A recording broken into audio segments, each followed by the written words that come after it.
Hello friends, എല്ലാവർക്കും മറ്റൊരു വീഡിയോയിലേക്ക് സ്വാഗതം. ഇന്നലെ ഞാൻ സിബിന്റെ ഒരു ഇന്റർവ്യൂ കണ്ടു. അതിൻ്റെ അകത്ത് സിബിൻ പറയുന്ന ഒരു കാര്യമുണ്ട്. സിബിൻ പറയുന്ന കാര്യം ഇതാണ്: ആരാണ് കപ്പടിക്കണമെന്ന് നിങ്ങൾ ആഗ്രഹിക്കുന്നത് എന്ന് ചോദിച്ചപ്പോൾ സിബിൻ പറഞ്ഞു, ഇതുവരെ ജിൻഡോ എന്ന് പറഞ്ഞിരുന്ന സിബിൻ ഇപ്പൊ പറയുന്നു, എനിക്ക് അഭിഷേക് കപ്പടിക്കണമെന്ന് തോന്നും, എനിക്ക് സിജോ കപ്പടിക്കണമെന്ന് തോന്നുന്നു എന്ന് പറയുന്നു. അപ്പം അവതാരകൻ ചോദിക്കുന്നുണ്ട്, അതെന്താ ജിൻഡോ കപ്പടിക്കത്തില്ലേ എന്ന് ചോദിക്കുന്നുണ്ട്. അപ്പൊ പറയുന്ന ഒരു മറുപടി ഉണ്ട് സിബിൻ: ജിൻഡോ കപ്പടിക്കത്തില്ല, അവർ ജിൻഡോയ്ക്ക് കപ്പ് കൊടുക്കത്തില്ല. കാരണം കപ്പ് ജിൻഡോ അടിക്കരുതെന്ന് അവർക്ക് ഉറപ്പാണ്, അവർ അടുപ്പിക്കരുതെന്നാണ് അവർ നിശ്ചയിച്ചിരിക്കുന്നത്. അതുകൊണ്ട് തന്നെ ജിൻഡോയ്ക്ക് കപ്പ് കിട്ടത്തില്ല. പിന്നെ കിട്ടുന്നത് അഭിഷേകിന് കിട്ടണം, അല്ല സിജോയ്ക്ക് കിട്ടണമെന്നാണ് ആര് പറയുന്നത്? സിബിൻ പറയുന്നത്. അപ്പൊ സിബിൻ പറയുന്നതിന്റെ കാരണം എന്ന് പറഞ്ഞാൽ, ലാലേട്ടൻ വന്ന കാര്യങ്ങളൊക്കെ പറഞ്ഞ് എന്നെ കൺഫെഷൻ റൂമിൽ വിളിപ്പിക്കുകയും അവിടുന്ന് ഞാൻ പിന്നെ തിരിച്ച് ബിഗ് ബോസ് വീടിനുള്ളിലേക്ക് വരുമ്പോൾ എന്നോട് പറഞ്ഞിരുന്നു, ഇന്ന വ്യക്തിക്കെതിരെ, അതായത് ജാസ്മിനെതിരെ ഗെയിം കളിക്കരുത്, ജാസ്മിനെതിരെ ഗെയിം കളിക്കേ പാടില്ല, നിങ്ങൾ നിങ്ങളുടെ കോമഡിയും കാര്യങ്ങളുമായിട്ട് നിങ്ങൾ അങ്ങ് പോയാൽ മതി, ജാസ്മിനെതിരെ നിങ്ങൾ ടാർഗറ്റ് ചെയ്യരുത് എന്ന് എന്നോട് പറഞ്ഞിരുന്നു. അപ്പൊ ജാസ്മിനെതിരെ നിങ്ങൾ കളിക്കുകയേ അരുത് എന്ന് എന്നോട് പറഞ്ഞും വിട്ടു. അപ്പൊ നമുക്ക് ഇതിൽ നിന്ന് എന്ത് മനസ്സിലാക്കാൻ പറ്റും? ഇതിനകത്ത് ജിൻഡോയ്ക്ക് കൊടുക്കത്തില്ല, ജിൻഡോയെ കപ്പ് ഇവിടെ അടുപ്പിക്കത്തില്ല. കാരണം ഇതിൻ്റെ അത് പല കാര്യങ്ങളുണ്ട്. എന്തോന്ന് വെച്ചാൽ, ജിൻഡോ ജയിച്ചു കഴിഞ്ഞാൽ അവർക്ക് കപ്പിന് വിലയില്ല എന്ന് ജാസ്മിൻ പലപ്പോഴും പറയുന്നില്ലേ? അത് തന്നെയാണ്. അതോടൊപ്പം തന്നെ ജിൻഡോ ഒരു ഇച്ചിരി കറുത്തിട്ടാണല്ലോ, അതിന്റെയൊക്കെ അടിസ്ഥാനത്തിലാണോ എന്ന് അറിയത്തില്ല. ഇവർക്കിനിയും വലിയ സ്റ്റാൻഡേർഡ് വേണോ എന്തുവാന്ന് ഇവർ അറിയത്തില്ല. മനുഷ്യത്വത്തിനൊന്നും ഇവിടെ വിലയില്ല, മനുഷ്യത്വത്തിന് ഒരു ട്രോഫി കിട്ടണമെന്നും ഇവിടെ ആഗ്രഹമില്ല. കാരണം ഇവിടെ കാശുള്ളതും ഇച്ചിരി കാണാൻ സൗന്ദര്യമുള്ളവർക്കും ഒക്കെ ഇവിടെ കിട്ടിയാൽ മതി എന്നുള്ളതായിരിക്കാം. എന്തോ നമുക്കറിയത്തില്ല. എന്തായാലും ജിൻഡോയ്ക്ക് വേണ്ടി പിന്നാമ്പുറത്ത് കളികൾ നടക്കുന്നുണ്ട്. അതോടൊപ്പം തന്നെ ഒരു വോയിസും ലീക്ക് ആയിട്ടുണ്ട്. അവർ പറയുന്ന ഒരു വോയിസും ലീക്ക് ആയിട്ടുണ്ട്. അവർ പറയുന്ന കാര്യം ഇതാണ്: അവർ പറയുന്നത്, ഇപ്പോൾ ജിൻഡോയെ പുറത്താക്കരുത്, നിങ്ങളുടെ PR ടീമുകളൊക്കെ സെറ്റ് അല്ലേ? അവർ പറയുന്ന കാര്യം ഇതാണ്: നിങ്ങളുടെ PR ടീമുകളൊക്കെ സെറ്റ് അല്ലേ? അതായത് ജാസ്മിന്റെ ആർമികളോടാണ് പറയുന്നത്, നിങ്ങളുടെ PR ടീമുകളൊക്കെ സെറ്റ് അല്ലേ?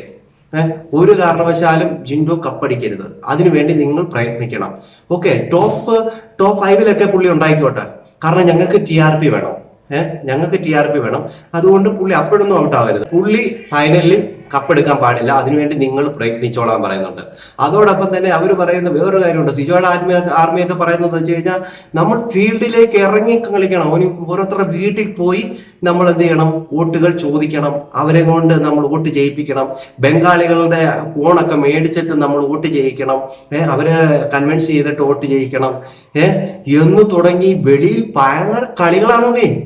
വോട്ടിന് വേണ്ടിയുള്ള എന്റെ പോലടവേ എന്തൊക്കെയാണ് നടക്കുന്നതെന്ന് വല്ല നിങ്ങൾ അറിയുന്നുണ്ടോ? ഗംഭീര കളികൾ നടക്കുകയാണ്.